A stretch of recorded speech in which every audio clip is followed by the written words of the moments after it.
Estimada comunidad extraordinaria, muy buenas noches. Qué gusto saludarles. Espero que ya estén listos para pasar unas muy agradables fiestas. Precisamente hoy, tenemos la compilación de 3 aterradores relatos relacionados con épocas decembrinas y con la Navidad. Sin embargo, quiero decirles, independientemente si llegaran a estas narraciones en otra época del año, perfectamente también las podrían escuchar y disfrutarlas, ya que estoy seguro, les van a producir escalofríos. Relatos extraordinarios. Santa. Soy el mayor de 4 hermanos. Durante los eventos de esta historia, tenía 16 años de edad. Mi hermana tenía 11, y mis hermanos menores 8 y 7 respectivamente. Mis padres, al interior de su grupo de amigos, formaban parte de un club que básicamente era de aquellos en los que la gente trata de aparentar tener un cierto estatus social elevado.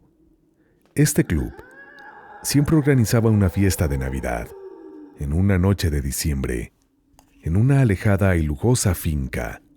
Por supuesto, para todos los chicos pequeños, como mis hermanos. Durante esta velada, alguien siempre se vestía de Santa para repartir todos los regalos, que se dejaban dentro de un saco, colocado en una silla, cubierto por una sábana roja. Para ese año en particular, uno de los amigos de mi papá, de nombre Michel, fue el elegido para vestirse de Santa. Él estaba sentado en la misma mesa que nosotros, así que cuando llegó la hora, para caracterizarse en su traje, lo vi levantarse y caminar hasta salir por la puerta. En la fiesta estábamos alrededor de unos 20 niños, y solo yo lo noté. Todo el mundo la estaba pasando bien. Unos platicaban amenamente, y otros disfrutaban de sus alimentos y bebidas, mientras los niños jugaban en el piso, al centro del salón. Cuando entonces, la puerta de la casa se abrió, y aquellos tintineos se dejaron escuchar. Todos los pequeños saltaron, gritando ¡Santa! ¡Santa! Y entonces Michel entró. Para nuestra sorpresa, en un disfraz bastante regular y poco impresionante. Honestamente pensé que aquella cosa era lo más barato que pudo encontrar. Nada que ver con el traje del año anterior. La verdad es que el gorro y la barba estaban bien, pero el traje parecía simplemente de muy baja calidad. Es decir, no era el traje habitual que el club proporcionaba. Michel trató de hacer su mejor impresión de Santa. Quiero decir que en ese momento pensé que estaba realizando un gran trabajo al cambiar su voz y engrosarla. Sonaba realmente diferente a él. Vi a un par de invitados susurrándose unos a otros, mientras Michel tomaba el saco de regalos. En ese instante, con su mejor voz de Santa, dijo enseguida regreso y se dirigió a la salida con la bolsa de presentes. Fue en ese momento que un grupo de hombres, junto con mi papá, comenzaron a caminar detrás de él, gritándole que se detuviera. Yo simplemente no podía entender lo que sucedía, hasta que mi mamá se acercó a mí y con voz entrecortada y temblorosa me dijo, ese no era Michel. Supongo que me quise sentir importante, así que después de escucharla me levanté y también corrí hacia la salida. Posteriormente al estacionamiento, donde encontré a 2 de los invitados junto con mi papá de pie, como si estuvieran buscando algo, confundidos. El hombre vestido de Santa había corrido y se había esfumado. Lo habían perdido de vista. Y así para ese momento, lo que realmente les preocupaba era el paradero de Michel, ya que su carro tampoco lo podían ubicar.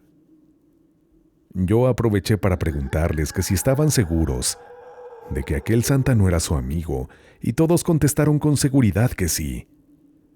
Trataron de llamar a Michel por celular, pero su teléfono estaba apagado.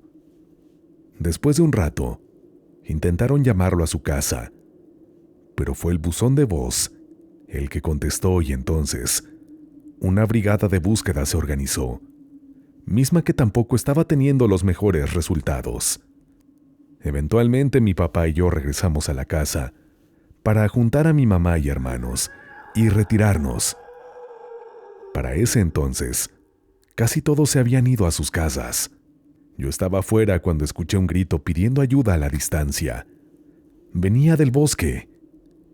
Me acerqué y grité yo también el nombre de Michel, y él me respondió, confirmando que necesitaba ayuda. Así que sin duda era él.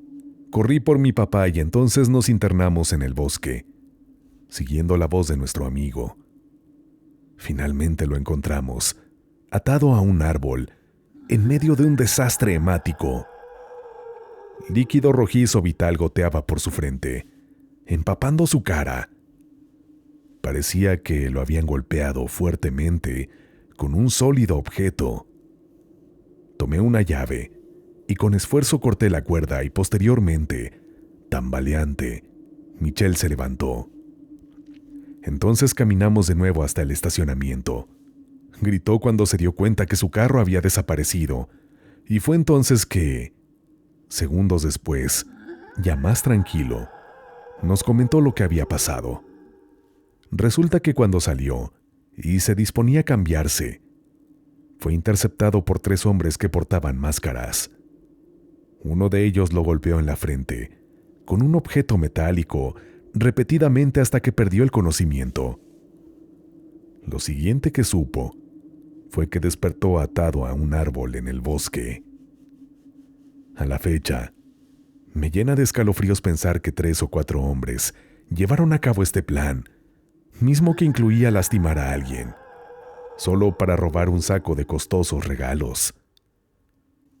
Pero también me siento afortunado, ya que de algo haber salido mal, no sabemos cómo hubieran podido reaccionar aquellos delincuentes.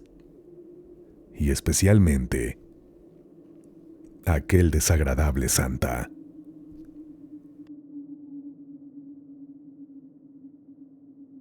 La carretera.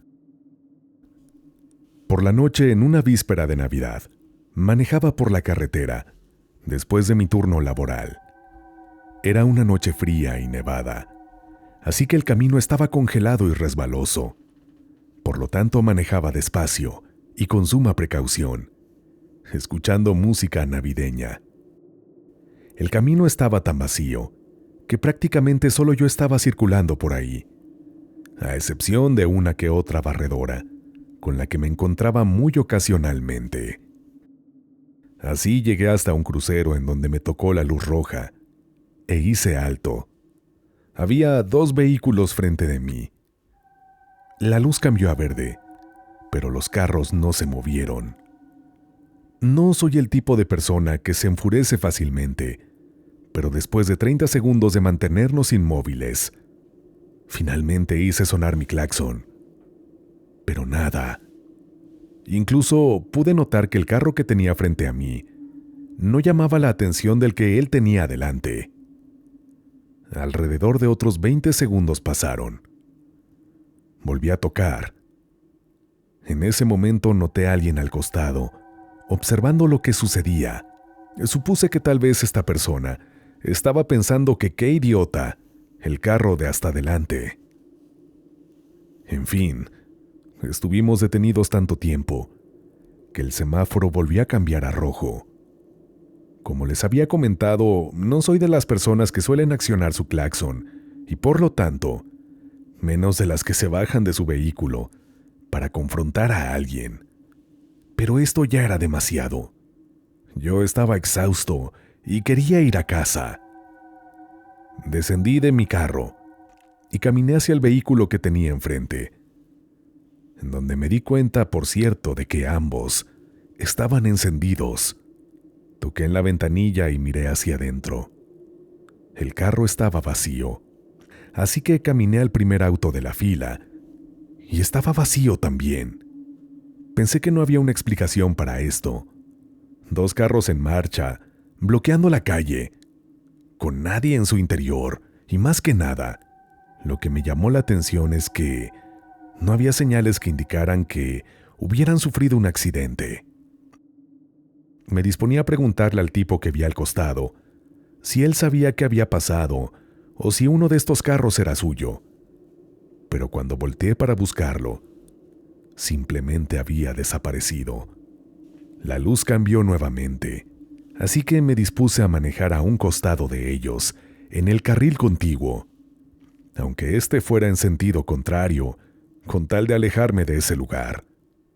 Así lo hice, ya que para este punto me encontraba bastante nervioso. Metros más adelante, vi una solitaria patrulla detenida en un vacío estacionamiento. Desafortunadamente pasé por alto la entrada. Sin embargo, me detuve y comencé a hacer sonar mi bocina, con el objeto de llamar la atención de aquel oficial. Por suerte esto funcionó, ya que el uniformado dio marcha a su vehículo, salió del lugar y se estacionó detrás de mí en el camino. Posteriormente salió de su patrulla y se dirigió caminando hasta mí. Yo bajé mi ventana y procedí a comentarle lo extraño que me había sucedido minutos antes, los dos carros abandonados y cómo estos estaban bloqueando el camino. Él me agradeció el reporte y me dijo que iría a investigar. Y justo en ese momento, algo en mi asiento trasero atrajo su atención y entonces pronunció algo que me dejó absolutamente helado. ¿Por qué él está acostado en el suelo? Así. ¿Qué? Pregunté asombrado, puesto que yo viajaba solo. Giré la vista y ahí lo pude ver. Un hombre agazapado, recostado sobre el suelo de mi coche. Grité frente al policía. Salí del carro lo más rápido que pude y le dije al oficial que yo no conocía a aquella persona. El uniformado sacó su arma y le ordenó al hombre que saliera del carro, con las manos en alto. Así lo hizo. Cuando estuvo esposado lo reconocí. Era el tipo al que había visto en el semáforo antes, y esto se lo hice saber al policía. Él pidió refuerzos. Después estrechó mi mano y me dijo que a partir de ahí, él se encargaría. Me deseó que llegara bien a casa, y ambos nos deseamos una feliz Navidad. Manejé entonces a mi hogar en medio de una mezcla de emociones, y actualmente, todo lo que sé es que a partir de esa Navidad, desarrollé un agradecimiento especial a los policías, ya que de no haber intervenido aquel uniformado, no sé qué hubiera pasado, ya que por completo desconozco cuáles eran las intenciones de aquel misterioso hombre. Santa está aquí. Como padre de dos, la Navidad es una temporada del año estresante para mí. Hace 2 Navidades, mis hijos todavía estaban enamorados con la idea de Santa Claus. Recuerdo que esa noche vimos la película del Expreso Polar en familia. Y cuando terminó, mi esposa tomó a nuestros hijos y los llevó a la cama. Posteriormente, comenzó a colocar los regalos debajo del árbol. La verdad es que yo no hice ninguna de estas actividades. Solo permanecí acostado en cama, viendo algo en la televisión, esperando a que ella regresara. Cuando terminó, estábamos listos para acostarnos. La verdad es que siempre nos acostamos temprano, a pesar de que fuera Nochebuena también. Y quiero decirles que yo realmente duermo muy bien. Esa noche no fue la excepción. Al poco tiempo de haberme recostado, logré conciliar el sueño. Despertarme en medio de la noche es algo bastante inusual para mí. Por eso, me sentí bastante confundido cuando precisamente esa noche desperté. Entonces, me di cuenta el porqué. Mi hija estaba en el cuarto, repitiendo una y otra vez, «Papi, papi». Tallé mis ojos y le pregunté que qué era lo que pasaba. Ella tenía en su rostro esta pequeña sonrisa alegre y al verme dijo: «Santa está aquí». Le sonreí de regreso y le contesté: «Sí, sí está aquí». Le dije que era mejor que entonces se mantuviera quieta y que corriera de regreso hasta su cuarto, para que Santa no descubriera que ella estaba despierta. Ella se rió tímidamente y dijo: «Está bien». Caminó hacia afuera de mi cuarto, dejando la puerta abierta. Me incliné nuevamente hacia atrás y traté de conciliar el sueño nuevamente. Algunos minutos después, escuché algo de movimiento en la planta baja. Lo que pensé en ese momento fue que mi hija probablemente había ido ahí para abrir sus regalos temprano, que algo así era precisamente lo que había hecho el año anterior. Poco a poco me levanté y caminé hacia abajo de las escaleras. Cuando comencé a bajarlas, los sonidos que estaba escuchando cesaron. Llegué hasta el último escalón y para esto ya estaba en mi sala, cerca del árbol. Las luces del árbol estaban encendidas. Esa noche las dejamos así por ser Nochebuena. Todos los regalos parecía que estaban ahí. Así que me di cuenta que no era mi hija la que había bajado, después de todo. Todavía caminé alrededor de la sala y del comedor, pronunciando su nombre, para saber si ella se estaba escondiendo en algún lugar. Me di por vencido. Así que subí de nuevo las escaleras. Estaba por ir a mi recámara junto con mi esposa, a nuestro cuarto, cuando entonces decidí ir a revisar el cuarto de mi hija, solo para saber si ella estaba ahí. Y lo estaba. Ella estaba sentada en su cama, absolutamente despierta. Le pregunté que por qué había bajado las escaleras. Cuando yo le había pedido que se fuera a la cama, ella susurró emocionada: «Yo no fui. Fue Santa. Santa es el que está ahí abajo». Yo traté de pronunciar una respuesta, pero francamente me congelé. Corrí hacia abajo nuevamente y prendí las luces, buscando alrededor de toda la casa. Entonces, lo que encontré me hizo sentir escalofríos. Nuestra puerta trasera estaba abierta. Esa noche, por completo olvidamos cerrarla. Alguien había entrado en nuestra casa en Nochebuena, justo debajo de nuestras narices. Y de acuerdo con mi esposa, sí robó algunos regalos que se encontraban bajo el árbol. Sin embargo, la peor parte de esto es que escuché a quienquiera que fuese que estaba allá abajo. De hecho, mi hija lo escuchó también. Por suerte, ella vino hasta mi cuarto antes de bajar, y básicamente lo que hizo sin saberlo fue darme una advertencia. Lo que me llena de temor es pensar qué hubiera pasado si en lugar de eso, ella hubiera bajado las escaleras. Me despido de ustedes, comunidad, dejándoles un consejo. Especialmente en estas épocas, enciérrense bien. Cierren bien sus puertas y ventanas, ya que de no hacerlo, no sabrían qué o quién los podría visitar esta Nochebuena. Hasta aquí el relato de esta noche. Si fue de tu agrado, no olvides expresarlo con un like. Y si aún no lo haces, suscribirte al canal para más contenido. Si quisieras apoyarme de una manera especial, no olvides pulsar el botón de gracias. Si lo haces, estaré extraordinariamente agradecido contigo. Súmate a nuestras redes sociales en Facebook y en Instagram. Me encuentras como Locutoni MX. Y no olvides mantenerte muy pendiente de este canal, para que no te pierdas la próxima narración, que formará parte de los Relatos Extraordinarios.